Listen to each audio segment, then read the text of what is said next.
મિત્રો આજનો આપણો પોઈન્ટ છે અકોર્ડિંગ ટુ મી એનો અર્થ થાય છે મારા મત મુજબ નું હું ઉદાહરણ આપવા જઈ રહ્યો છું મારા મત મુજબ નરેન્દ્ર મોદી સાહેબ એક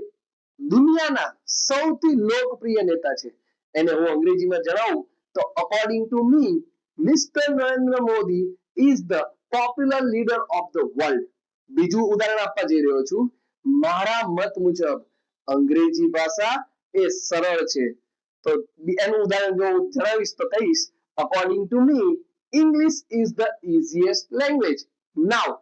આજનું તમારો એક ટાસ્ક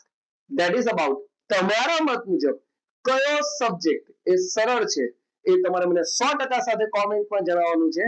તો આવી અવનવી રીતે અંગ્રેજી બોલવાની ટેકનિક જાણવી હોય તો અમારી સાથે જોડાયેલા રહો લાઈક કરો વધુમાં વધુ શેર કરો અને સબસ્ક્રાઇબ કરો આવી સરળતાથી અંગ્રેજી બોલવાની ચાવી એટલે જ સેવા સ્પોકન ઇંગ્લિશ